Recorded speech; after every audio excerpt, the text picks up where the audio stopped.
Alrighty, my name's Tony, and today I have a treat of an interview that I myself am rather excited about. Here with me is Garrett Martin. How you doing today, Garrett? Doing great. Happy to be here. Talking to my good buddy Tony. Yeah, and so basically I just want to kind of recap your ultimate career, kind of see what you've come from. And so, lots of athletes played sports prior to Frisbee. I myself played basketball. And a few things, defensively carried over. What sports did you play before Ultimate, and what were some of the skills you saw carried over to Ultimate? Well, I think like a lot of other higher end Ultimate players, because some people never played sports and Ultimate found them in college or whatever. But I think for a lot of people that actually have success in Frisbee, they came from playing sports forever, like growing up playing baseball, soccer, basketball, all as a kid, and you kind of just grew up playing everything. And then when you got to high school and junior high, you kind of started to pick the ones you liked the best and that you were the best at to stick with. And right. So for a long time for me, that was basketball too, but I was always so small in high school until my freshman year, I was 5'1" in high school. Yeah. Sure can. I was a tiny little kid. And I grew fast the next couple of years, but I was so small, and that's kind of when you have to start making the high school teams instead of just the rec leagues. Yeah, you gotta start picking and choosing which ones you're gonna pursue. And so being a 5'1", I was like, well, I'm not really gonna be great at basketball because the other kids are already 6 feet tall. Mm-hmm. And so even though I like basketball, I wasn't that great at it. So at that point, I kind of picked up football the year before, and so that's pretty much what I decided I was going to stick with through high school with football. So I started playing that in 8th grade, 7th grade, something. I don't know. I played 1 year of Little League before high school, and then so going into high school, I was a really big football guy. Again, super tiny still. Not only was I 5'1", I was about 110 pounds, maybe. So I was a tiny little 5'1" guy, and I told my mom, I was like, I'm going to NFL. This is it. This is what I want to do. I want to play football. To chip in, I've seen some pictures from your early Instagram, and you are pretty skinny. Pretty skinny little guy. Yeah, I was tiny and I was skinny, but I was set on going to NFL. So throughout high school, I was a big football guy. But I think a lot of the things from football actually kind of help with Frisbee because I played corner and receiver. I want to play quarterback, but that was political, and I was in Little League, and that was big sad. But It's okay. Playing corner and receiver, you kind of learn as a corner, you kind of learn quick jab moves, sort of very small shifty things. Because I played a slot receiver, so I had to go against big linebackers, and so because if I got hit by a linebacker, I was not gonna run my route, so I had to make a miss, or else I was gonna get screwed. So the kind of quick little jab, the jab and go one the other way, is kind of something that I've transitioned, and then defensively. I think not over pursuing anything, over committing to anything, because in football, they're making one set route, but if you mess up one time in football, it's a little bit more deadly because that's 7 points, and sometimes you don't score in football, so it's a little different. So, you just really cannot get burned on, the big thing, the deep ball. Mm-hmm. So it's so a lot of times your responsibility is to just stay over your guy. So kind of the idea of not giving up the big play, just I think. Being last back, kind of that safety spacing mentality. Yeah, so just definitely. Not overcommitting and screwing anybody, I think. So kind of just the quick moves and field awareness of where people are, I think, transitions from other sports really well. Yeah, and so I guess lots of superstar athletes in their respective sport had, very promising high school careers. I know a bit about your high school career, although for those who don't, did you have a successful high school career? And I don't know, what are some just key takeaways from your high school career? I had a pretty successful high school career. We won the first state championship from a team that wasn't named Lone Peak, so that was pretty cool. Here in Utah, big deal for sure. They had won 4 straight or something, or 3 or 4 straight. I don't remember because high school ultimate only started a few years actually before I started playing my freshman year. It wasn't around very long, but Lone Peak had won 3 or 4 straight, something like that. And I remember when we beat them, it was the first time they'd ever lost in the state of Utah, and they'd never lost a game in the state tournament. So it was a really big deal to beat them. And that was my first year as a main player. So I started my freshman year. I got cut from the A team, the varsity team, and played on the B team, which I would view as wrong now, and I viewed it as wrong then because kind of in that era in high school ultimate, if you kind of could throw and were kind of athletic, that's kind of the varsity level. Right. As long as you could throw a forehand, you were an elite player. Yeah, and pretty quick and not super out of shape. And so I playing football in high school too. I was well, I'm an athlete and I can throw. I'm built for this. Yeah, so I felt like I should be on the A team. So I was. And still am, honestly, very upset that I got cut from that team. And I tell my brother and Skylar, who were Skylar Jones, he I didn't know Skylar. Obviously, he was a captain on that team, and he still today tries to justify cutting me. And I'm bro, I haven't. It's bro, I've done so much. I don't know. But so I got cut. Played well on the B team, and I think it was good for me because I got a ton of touches, a lot of game reps. Kind of was the guy on the B team. Next year, my sophomore year, I make the A team. Was just a role player to people like my older brother and other people his age. So he was 2 years older than me, so kind of like their group. I was kind of just like a role player to them. At this point, you're a sophomore. Yeah, sophomore, and they're seniors. And I'm kind of like learning from them. So then 2015 comes, the year we win state, and that's my first year being like one of the starters, one of the main players.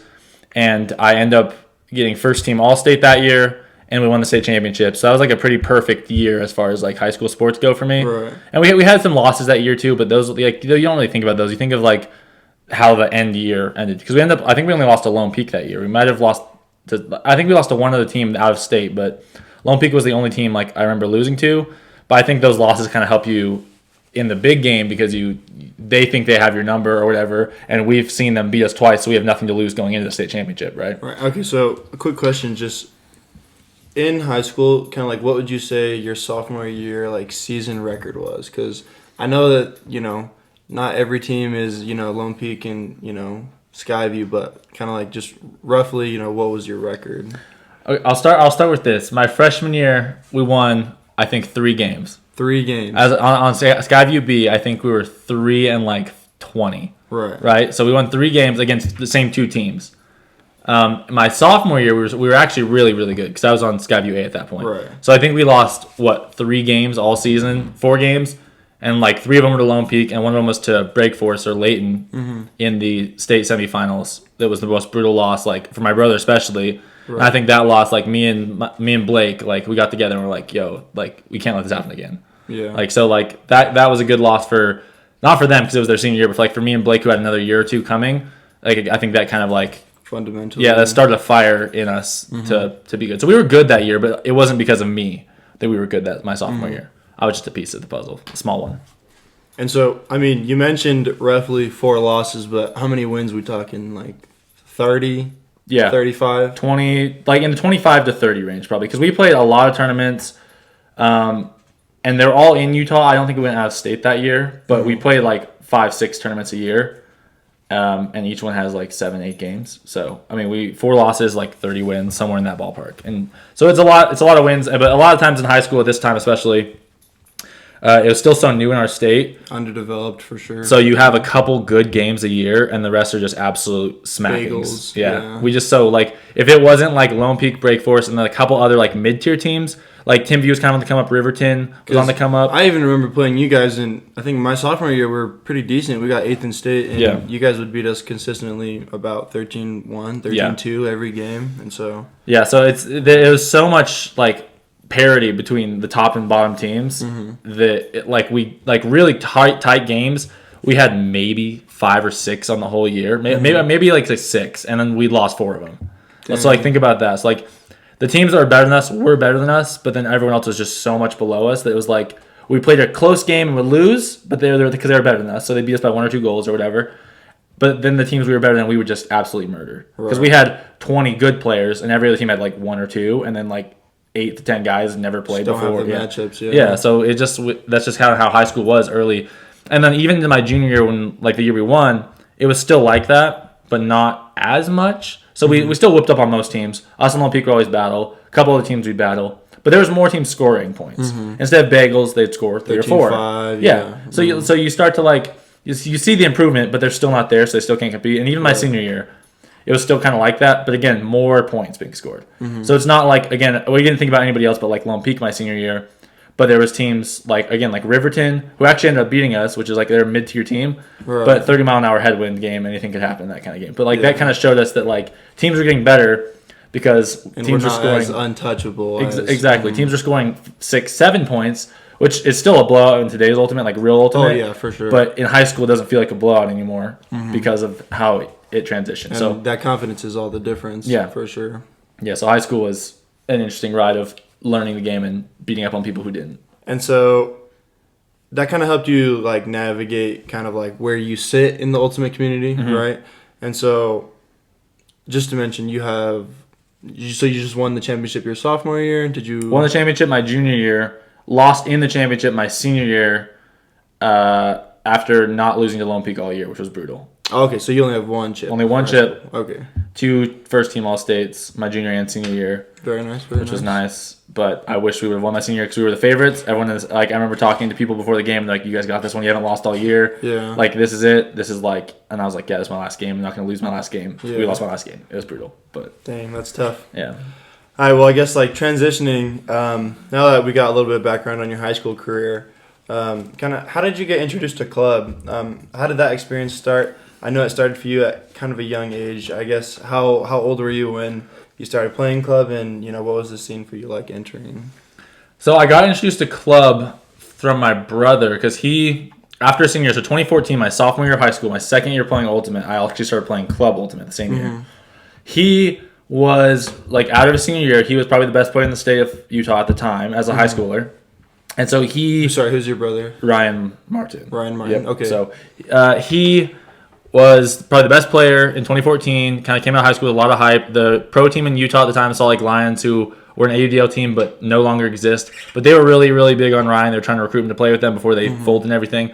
But the top Utah club team, the Powder Hogs, he ended up playing with them that year. Made that team. Was a big deal for like our family. We're all so hyped because it's like the first taste of like one of our family members going beyond high school sports. Right.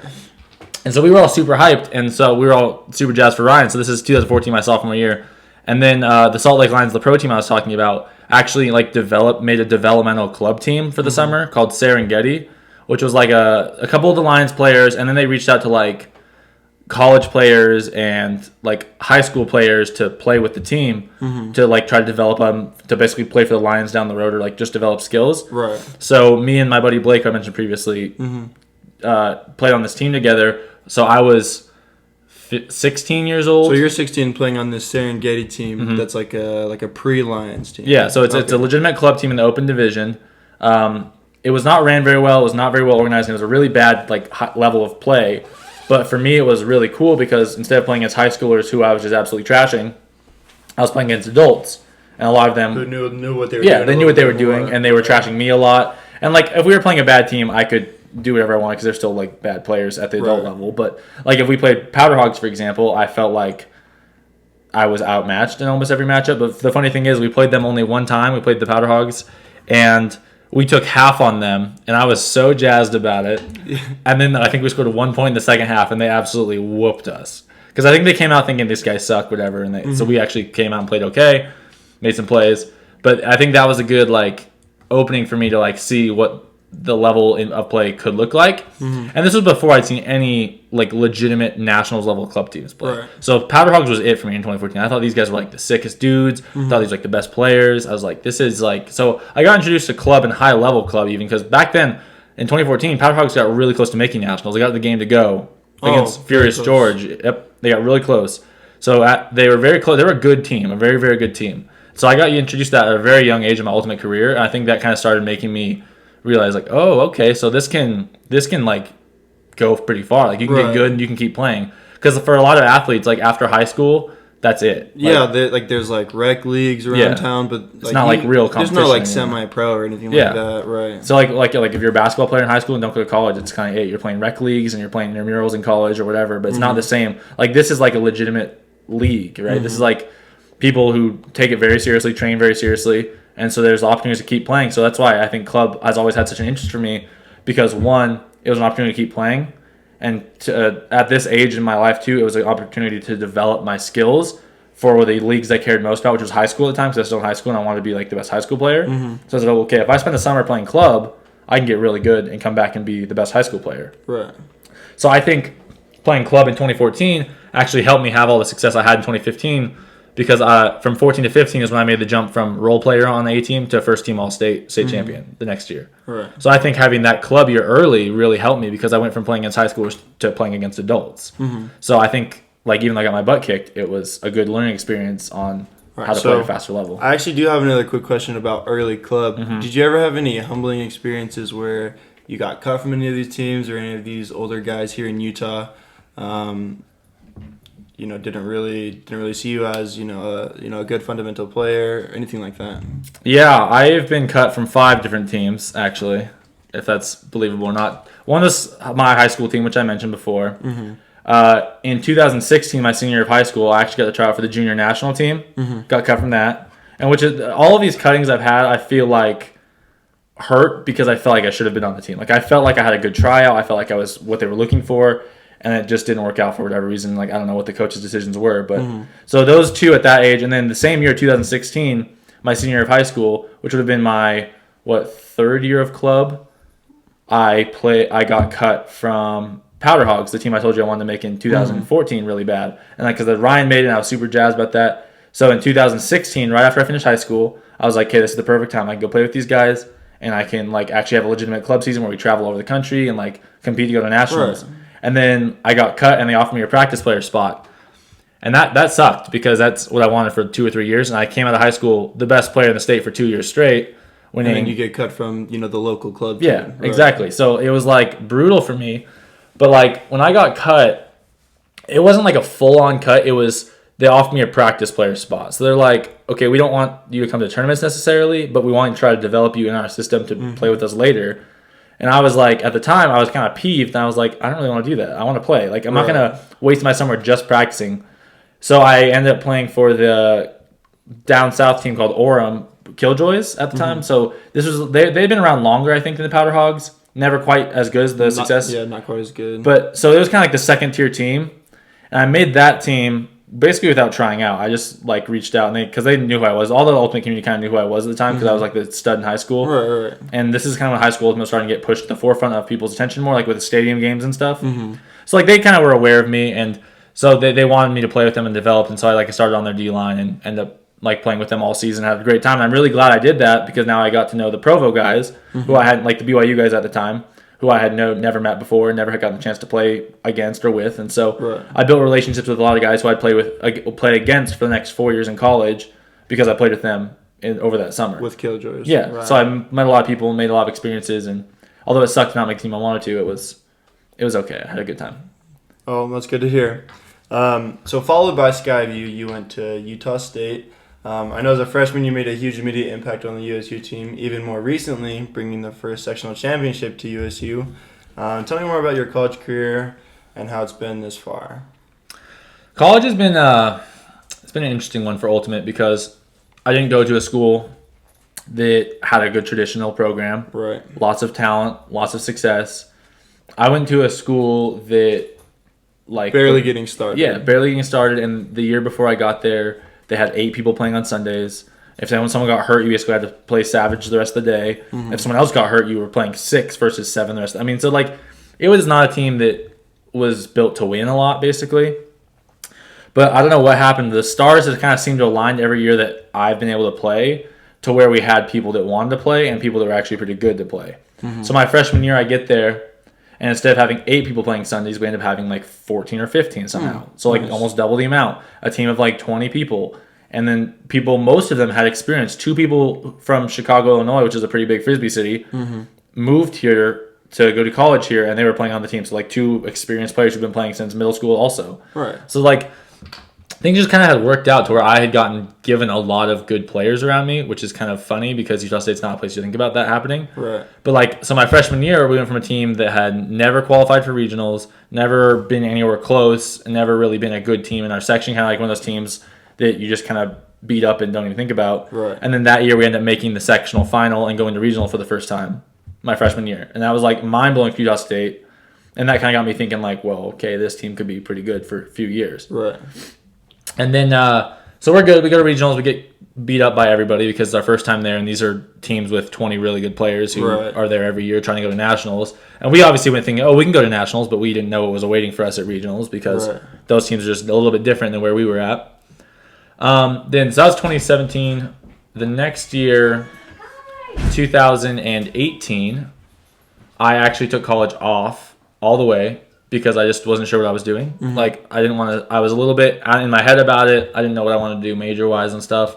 So I took the whole year off and just played Frisbee and stuff. And then I came back in 19, and that was the most successful year that you mentioned, winning the sectional championship. That was when you got here, and we got a lot more depth. A lot of high school players that had been playing in Utah, local high school players came, and suddenly instead of having, 10 good players, we had 14 players who could play in a good game. And so that ended up giving us our first sectional championship. And again, we go to regionals thinking we had a chance to make nationals. And we played really well against a couple really good teams, like Oregon and Oregon State. Almost beat both of those teams. But then we played bad against bad teams, like Montana State beat us, who we'd beat all year long. And then lose to Whitman, lose to UBC. So it's like, it was really up and down at regionals that year, but I think it gave me a lot of hope again that, okay, we got more depth coming in. Things are building. And then before COVID cut 2020 short, we were kind of having the best year so far, winning our first 2 tournaments. I felt like we were the best team by far at both those tournaments. What was our record? 14-0. Yeah. Oh, nice. So good start to the year. And then it got cut short by COVID, but we all on the team were bought into going to nationals. Everyone was working really hard. I mean, I know everyone on the team was working out and like really trying to be good. I saw them in the gym all the time. Yeah. And again, I don't know if we would have, because again, regional teams are just kind of a different beast, but I think that was our best chance up to this point. And so I guess just to kind of wrap up college, do you have any years of eligibility left? And, what are kind of some of your goals with those years of eligibility? I do. I will have, I believe, just 1 year left, and I'm also going to be graduating in a year, so I'll have just that 1 year left to play. Works out perfectly. It does. And as long as we can keep the people I think we're going to have, I don't see a reason why we won't be competing to go to nationals at regionals. Mm-hmm. But I mean, you never know, especially with a school like Utah State, like I said, doesn't have a great program, like a tradition. Right. Like, you never know. People just don't play for a certain reason. They get married. They just lose interest in Frisbee. And with the pandemic situation, who knows where people's heads are at. Interested, right. So, like, it really depends. But if we can have the team I think we can have, people who are at the college, I think we can go to nationals. And then that would kind of be just kind of a great cap to my college career, because college is something you can never go back and do again. Right. As far as ultimate, because you only get eligibility. Kind of like same thing as high school. You got to make your mark while you're there. Exactly. So it's like, because like for club or whatever, you can go to nationals as many times as you want. You can always go back and go again. However long you can play, you can play. Exactly. But college, you get 4 or 5 chances, and that's it. Mm-hmm. So if I can come to this team and it's a team that never made regionals before, and then leave with it going into its first nationals, I don't think you can ask for a better story than that. Yeah, college. I agree. I mean, that's definitely a Cinderella tale. Yeah. So I guess moving on to kind of like the start of what I consider like your professional career, kind of like out-of-state club career. What teams did you play with first? Let's see. You said you took about a year off of school. Is that when that started? Yeah. Go ahead and tell me a little bit about that. Hey, how's it going? Good. So in 2017, I've considered the year before I took the year off school. That was like my first year of like, I want to say like legitimate club where I took it really seriously, because that was the year I first made Powderhawks, the team that cut me the year before. So 2017, I started taking club ultimate more seriously. I was playing on what Utah's top team at the time, and I was on the O line as one of like the initiating players. So I was like one of the guys, one of the better players on one of the better teams. Yeah, and so that's kind of the first year I started taking it seriously. But what that year kind of taught me is that people in Utah didn't take it as seriously and care as much as I did. So, like, I was working super, super hard. I was taking it super seriously. I was training really hard, and I was like wanting this Powderhogs team to like go to nationals. But everyone else had the same goal. They're always saying that, right? But you could tell with their work ethic, actions. By everyone being late to practice, by people not showing up to practice who lived 5 minutes away when I was driving an hour and a half to be there, and I was always the first one there, right? It's like, it just got really frustrating for me, caring so much more than all my teammates who lived closer is much more convenient for them, and they just weren't there as much, and they didn't care as much as me. So that led to me wanting to say, okay, well, if I'm carrying this much more than them, I'm already one of the top guys on this team, what does that mean for my ultimate career? And so in 2018, when I was taking school off, I figured, well, this might be as good of a time as any to try to play for a legitimate team, like a tryout for a team that goes to nationals. So I didn't really know a good gauge of my skill at the time, because I'd never been done this. State, yeah. Right. So I thought, okay, well, I don't want to go try out for like Revolver or Sockeye, because they're like the top tier. Yeah. And I don't want to get cut and get embarrassed, because I knew I was good, but I didn't know how good. So in 2018, I decided, okay, I'll go for a mid-tier, like mid-top team. So like the teams that kind of scrape their way to nationals and then kind of finish in the bottom of the bracket, but they're at nationals. So I tried out for Portland Rhino, which was a roller coaster of a thing itself, but that's kind of what started everything, because I quote, air quotes, made the team, but I was a practice player role, but I played at tournaments with them. It was a weird role with them. So I made that team kind of, played at 2 tournaments with them, not getting a spot on the series, which was that sucked. That sucked a lot. So like, getting to play with them, though, it kind of opened my eyes to how good I could be, and like how actually not far away I was from playing at the elite level. Oh, sorry.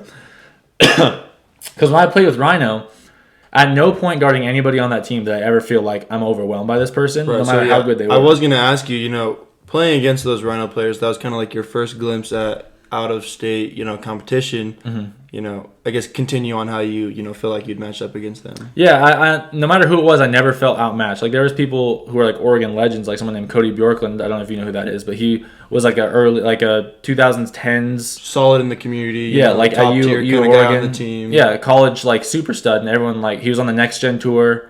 Like he was like a super stud player, and I guarded him multiple times, never had an issue. A new superstar, his name is Rafi Hayes, is just an absolute baller. I played with people like who played on national teams and stuff. I never ever felt overwhelmed by them, and so that kind of got me thinking, okay, this is crazy. And even though I didn't end up making the final roster of that team, which like I said sucked because I had moved to Oregon to play with this team, I felt like I'd been one of the top defensive players on the team.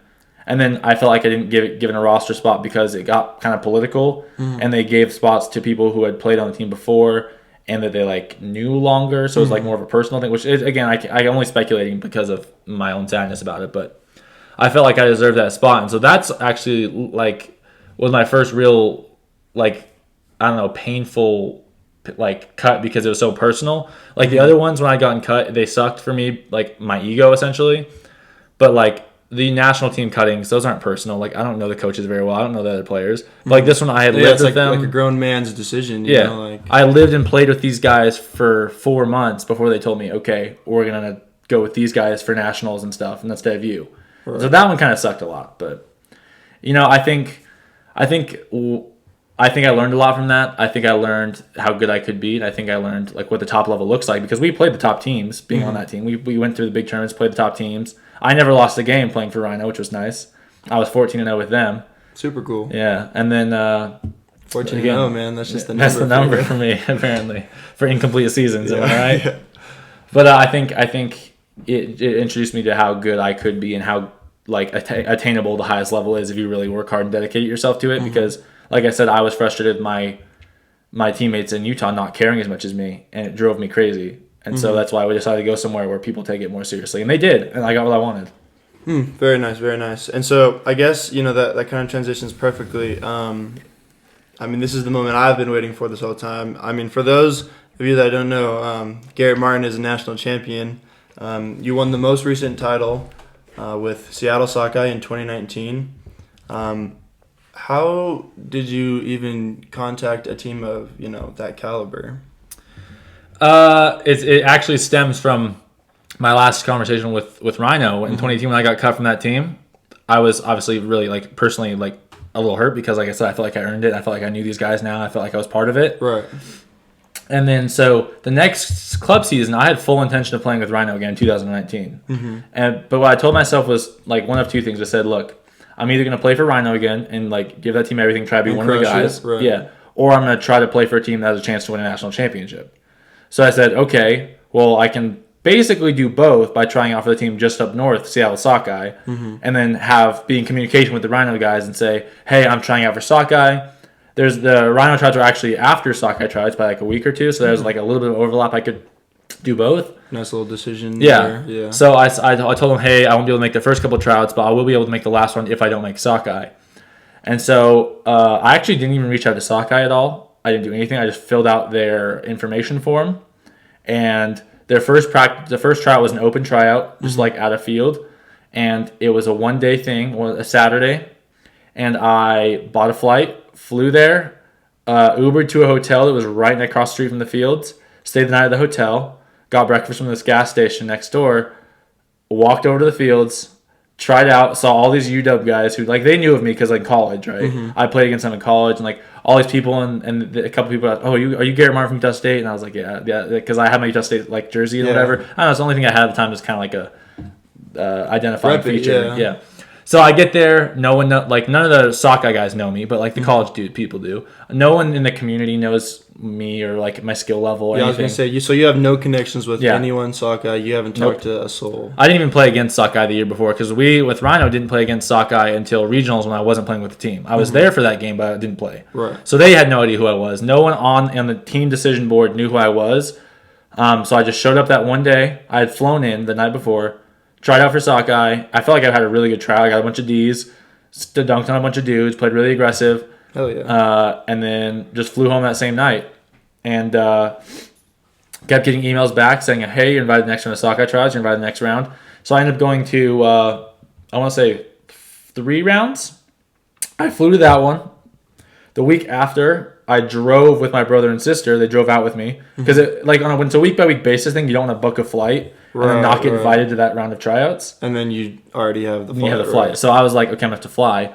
Yeah, so I went to the first single day. I went to a weekend, so it was 2 days, where that's where more sockeye guys started showing up. So the open day, a lot of the returners weren't there. Right. So then the next round, okay, there's... Because they don't want to just, waste their day with some scrubs. Yeah. Right.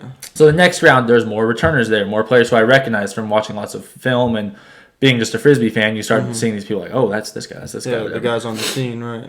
And again, I made lots of blogs, got the thing. And I think the thing that I did outside of playing good ultimate, because there was a lot of people playing good ultimate at this level, right, was after every single round, I was emailing a captain. I was saying, hey, what can I do? What things did you notice about me? Because I know you're inspecting everybody, but what things did you notice about me that you liked so I can continue to reinforce those things, and also that you noticed I was struggling with? Like, what things do you want me to show you I can do? So I was emailing. I started out with Simon Montague, was one of the captains. I emailed him twice. And then the second round, Chris Kassednar was the other captain. He smoked me a couple times in a couple cuts. And so, again, I emailed him. And I was like, hey, you got me in these 2 cuts. What kind of things did you notice with me for the rest of tryouts? And so, I was in open communication with the captains. And I think I was trying to, and I was also obviously not trying to kiss ass, but I was also trying to genuinely be a better player. Yeah. What do you have these world-class players exactly. that, your fingertips might as well get your bang for your buck while you're there. Exactly. I figured if I might not make the team, might as well learn a lot about the things I'm bad at and need to work on to make a team of that level. So I was really trying to be in these guys' pockets the whole time, finding out what they saw me getting beat on and what they didn't like that I was doing, what they did like I was doing. I was just really trying to pick their brains the whole time. And the captains love to see that, though, because it's someone who wants to learn and improve. Dedicated. And, yeah. So I go to those first 2 rounds. I actually missed the next round because it was my sister's senior year of high school, and it was her state tournament. So I told them, I'm sorry, I can't miss this. Right. So I stayed for that one. Got invited to the last round of tryouts, which was actually a tournament in Vancouver, Canada.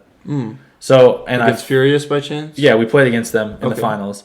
So I flew to Seattle for that. Stayed at one of the sockeye players' houses. We drove up the next morning. So that was Friday night. We drove up Saturday morning, played this tournament all day Saturday, all day Sunday. This is my first time getting to meet players like Dylan Freechild, Trent Dillon. So just magnitude, huge players. Yeah, players who, if you play Ultimate, you know these players' names. Like those players. It's my first time because they hadn't come to anything until that point because it was so late and they knew they were on the team and they have their own lives at this point, preseason stuff. So at this tournament, first time meeting those guys and getting to play with them and kind of seeing what they are up close. And again, this is it. This is a tournament. This is the last round of tryouts. Sockeye had 2 teams go because they're trying to decide between a lot of these players. So then it's like an A team, B team type deal. It's more like a XY team type deal. Where it's they're split evenly. So a lot of players are put in specific roles. Okay. To see where they would be. Where they would flourish. Yeah. Okay. So and my team ended up being the better one, which was nice. But we beat the other Sockeye team in the semis and played Furious George in the finals. And I mean, again, I had a great tournament. You don't make a team like Sockeye without playing well the whole time. Right. I had a great tournament. I played really well. I think I had 1 turnover, and it wasn't really my fault. It was miscommunication with somebody else. We lost in the finals to Furious George, and I remember being peeved because they were so stoked that they beat us. Right. But they beat a tryout Sockeye team, not the actual Sockeye team. And that's I'm like, bro, you beat half the team. Half of our team. These guys didn't make the team. You beat tryout kids. Good job. Yeah. But that's kind of how it started. And the funny thing was that night. My flight was really, really late Sunday night because I didn't know what time I was getting back from the tournament. I didn't want to miss anything. So it was Monday morning at 6 a.m. or 5:30 a.m. It was stupid early. So I literally spent the night in the airport. I stayed on the couch in the airport and got an email on the tram to the airport at midnight saying I made the team. And I remember I literally stood up and was freaking out with this tram full of people because I was Sockeye was always the team, my dream team. Right, and so I guess I was going to say, thus far you've been cut in high school, you've been cut in club, you've been cut in elite play. I guess what did this first real huge success feel like to you? That was the most validating thing, because so many kids that had made the world's team over me before, made Rhino over me, like made all these other teams over me, didn't make Sockeye over me. Right. Like I made it and they got cut. It was like the first time I felt like I was on top of these people. Truly showing you, Yeah. you know, your potential. Yeah, Like, and not it was the first time political. I didn't get cut from something I really wanted to make. And like I felt like I had made the team when I played, but you never know. It's seriously the best club team in the world. Right. Right? It's like the one of the biggest names in the world. Right. I You mean, never as of know. now, you know, title defending. Exactly. So you never know, like, no matter how well you play, it might not be good enough because it's like the top end. Mm-hmm. So it was just like the most validating thing that everything I'd done, committing my life to Ultimate for 2 years, had like paid off because suddenly I was on one of the top teams. Like they name, like everyone in Ultimate knows what Seattle Sockeye is. Right. Like who follows it at least of some way. But so that was like, it was just validating. It was good, and I knew I wasn't gonna have a massive role. It's my rookie year, first year playing elite club. It was just, I knew I was just going to do a lot of learning. Absorbing, Yeah, exactly, absorbing. And I think I did the best I could to absorb. And I was like, it's kind of the same thing. I was emailing the captains all the time. I was talking to players all the time, like trying to get in their pockets. Like, hey, what can I be doing here? When you're in this situation, what are you doing? Like, Yeah. because that game just moves so much faster. You know, Right. it's not And one track like college and early club is. I know you're kind of already telling me, but how did being on a team, I guess if you have anything to add, how did being on a team of that magnitude affect your mentality just around the sport of Frisbee? Because most of the other teams you've been on throughout your career, you know, high school, the club teams you've been on, you're, for the most part, the best player. Like, our college team, like, you are the best player. But obviously in this Seattle Sockeye situation, you're no longer the best player. Yeah, I'm like number right? 25 or 6 of Right. 7, And right? so how does that change your mentality as an individual?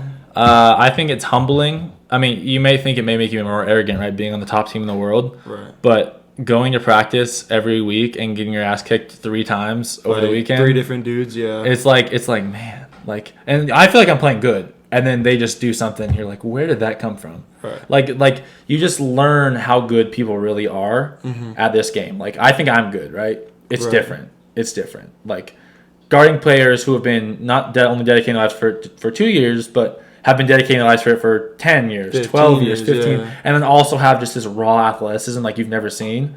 Like, in Ultimate especially. Like, obviously you see it in, like, real athletes in other sports. Yeah, but, like you see like the NBA players, but yeah, but like seeing it up close with like someone in Ultimate who's that kind of athletic, or like, and even the people that aren't that athletic, like even Simon Montague, one of our captains, not the most athletic dude, but he's so like IQ, off yeah, the charts, mental placement, and just his ball location when he throws it, like he's just lanky, he's just so like cheeky with everything he does. He finds like just the best center handler in the game. It seems just so like scientific, almost down to a Yeah, science. exactly, and everything with that team is like.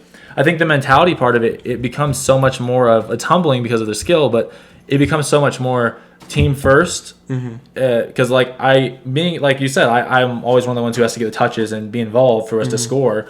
On this team, I could not touch it an entire point, and we might be better off sometimes, right? Because there's these players who are just incredible. Right. And sometimes I might get in their way, or like I might not be doing the right thing, and they've been doing this for years. Like, let them kind of shine, right? So with that team first mentality, but it was just interesting to me to see just how honestly little self-absorbed and how little arrogant these players are. Like, everyone plays so passionately, but they understand that to win at this level, it's such a team thing, and that everybody's It's a so humbling good. experience, yeah. Yeah, absolutely. It's so humbling because everyone's so good, and everyone knows how good everybody else is. Like, even players like Dylan, who at this point is arguably the best player in the world, it isn't overstepping his boundaries. He's always talking about how other players on the team are better than him, which is probably not true. But he's always saying, oh, Simon's the best player in the world. Oh, Maddie's the best player in the world. Like, all these people, he's always hyping everybody else up and saying that they're the best player in the world. And he genuinely believes. Like, it's not like it's just spitting crap. Like, you can tell when he's talking about it, it's very specific and detailed. And it just shows you, like, all these really top-end people, like, respect each other's game so much. And I think that has given me an appreciation coming back to college, where, like, I think when I played with Rhino, it wasn't quite like that. And I had a different attitude coming back. I had almost that arrogant attitude because I played well with Rhino. So I had this arrogant attitude that year. And then coming back from Sockeye, I felt like I had the team first, like the growth attitude, like my teammates can contribute a lot. My teammates are good. Yeah, Kind of like that group aspect. I feel like from my perspective, I feel like I've actually kind of seen that transition because I think I played with you a bit before Rhino. Correct Probably me a if little I'm bit. wrong. Probably in like the fall. But I feel like you were very generally like, I'm the best player. You know, my teammates are kind of sucky. Like, give me the ball. Versus after Seattle, it was, you know, you're on the sideline, you're O-line, right? And when your D-line's on and, you know, they're getting scored on, but they're playing good defense, you're right there saying, like, good D, you know, keep your head up. Like, I feel like that, very shine through in our. That's something I learned Utah from. State season. That's something I learned from high level club too. Like around here in college, I never had the experience of when your team gets scored on, you're happy about it, right? Right. You're like pissed. But sometimes it takes them 30 throws, and all the throws are tough, and there's really tight windows, and but they score, and sometimes there's nothing you can do about that in Ultimate. Like Right. it's such an Ultimate's very offensive game. based, Yeah. right. So Sockeye, they like always talk to me, not even talk to me, but like the team mindset was so, if they score but have to work for it, that's sick. That's a win. Right? Yeah, like that's the D did their job. They made it hard. They made them have to throw a lot of resets. They made them throw these tight windows, and like sometimes that's the best you can do. So that I feel like I brought that back this last time. That it's okay to get scored on. It's gonna happen, but you just make them work for it. No free gimme deep shots or whatever. And I think you're in a great spot. All right, and so I guess just to start with just a bit of bragging. What was it like to win a national championship? Well, it was pretty sick. That whole tournament was just like a blurred dream. Like that was a tournament I feel like had the least impact on all season because it literally was the big show, and like the rookie players are just like, yo, just sit back and They don't get a enjoy big this pedestal, shit. right? Yeah, It's not. So like I played a lot in the pool play games because we played SoCal Condors, Furious George, and Gotta run your Boston fresh legs Big. out. Yeah. So I played a lot in those games. I made some plays, scored some goals. It was fun, and then we started getting the bracket play, and that's just It's a different animal yeah, for sure. And you think you prepare for games before. Where we were in bracket play 2 with Nationals, we played 3 games the first day, and then one game the next 3. The next 3 days you played one game. One game a each? day. That's way nice. It's nice, and the crazy thing is, like you know, in football, right? They like in basketball, you watch film on the teams you're playing for like the couple days before. My coaches were up till 2, 3 in the morning watching film on the teams we're going to play the next day. Because it's like the day before. And it's the day before, so we have time to actually prepare. Because normally in Frisbee, you don't have time because you're like, we're playing this person. Before. Yeah. Right. So we had time to prepare, so our coaches are up all night studying. We have team meetings in the mornings and going over everything this team likes to do. Right. So, like, we go into every game so prepared, and, like, it was just a whole different beast than anything I've ever experienced. Instead of going in each game and saying, we're going to play our game, we're going to beat them like this, it's like, we're going to play our game, but this is their game, and this is how we're going to stop it with our game. It's like, it felt so much more like a legitimate sport at Nationals because you're prepping for other teams. You're prepping for other players. We had our coaches literally print out things and have matchups assigned before the game. I knew how I was guarding hours before the game. It was crazy. And then, like, same thing for semis. Boom, we're playing Ring of Fire. Okay, you're guarding this person. Even though I didn't play a single point in that game because we were losing the entire game until we came back and won because of Trent's filthy D. I mean, like... Shout out Trent. Yeah, shout out Trent Dillon. Absolute monster. But, like, again, like, it's just the preparations on a whole nother level. And then coming to the national championship, I felt like we were going to absolutely smoke Machine. And we did for the first most of that game. Right. First half and a bit. We came out, we're up like 11-6 or 11-7. And the game is to... 15. Right. So we were up big time. And, like, I thought we were just going to run over these dudes. And they made some crazy plays to get back in the game. And they ended up coming down to Universe Point. And once it got really close, I was like, oh, my God, we're about to choke and lose. But, like, the entire weekend, I never thought we were going to lose until that point. Until Universe Point. Actually 2 points before Universe because they were on a huge run. Like I said, we were up big. And I think we ended up winning the game 13-12 because the time cap ended up going off. Right. So we were up 11-7. And in that time, we scored 2 points to their, like, 6 or something. So they were just going off on us. And that's when I started thinking, oh, crap, we could lose. Because when they tied us up. It's like 3-1 and then, the scoring, right? Yeah, at 11s, I was like, we're going to lose. Like, that was the only time all weekend I had ever thought we were going to lose. All weekend. Even though we were down big to Boston Dig in pool play, didn't matter. It was a pool play game. Right. Like, we were going to fight through no matter what. But that moment, I was like, oh, my God, we could lose right now. And then our offensive line finally got it together and held. So they put one goal in to make it 12-11. And at that point, I knew it was over. Like, because we had just been struggling to hold. That was the problem. It's just been turnovers, crappy, weird turnovers, like just miscues, drops, like hucks to nobody. Like, there's really weird stuff. And then that we held, and I was like, that's it. So Machine holds, goes to Universe Point. I knew Figured it out. I knew we were going to win. So as soon as we won, it was just like, it's hard to describe. It was different than winning state. I think I'd argue state still feels better just because I was such a big part of that. And you were like the guy. Yeah. Like, and again, it's kind of like the one-time thing, right? With state, where you get like only 1 or 2 chances. But it felt incredible because like I knew like that this was just a taste of what the next 10, 15 years of my ultimate career could be like. Because I could do this 5 more times. And if I did this 5, 6 more times, maybe I could be one of the best players to ever play. Having like one of the biggest names ever because I won 5, 6 championships. So it's like, it felt like I was actually going in the right direction and I had made the right choices going to that point. And every time I'd ever been cut going up to that point was validated. And this is like kind of cheesy, I know, but every time I gotten cut, this is before I ever made sockeye too. Mm-hmm. Every time I got cut, cut 5 times. I'll list them off again since we kind of gone over through everything. But Skyview, U20 national team. Mm-hmm. I got cut by Powder Hogs, and then Rhino, and then U24 national team. So 2 national teams, 3 teams, 2 club teams, and 1 high school team. So 5 teams total. But before I ever made sockeye, actually, and I just kind of decided that like I wanted to win a national championship for every single team that cut me, and that may change. Like it might be like an AUDL championship instead of a national championship. If pro takes more of a front line than club, right? But like 5 major championships for each team, like 1 for each team that cut me. Sounds like GOAT status. That's what I'm thinking. I don't know. I just feel like it kind of validates getting cut, right? I know it's cheesy, but it's just like something I always think about. Like, okay, first championship, that was for Skyview, right?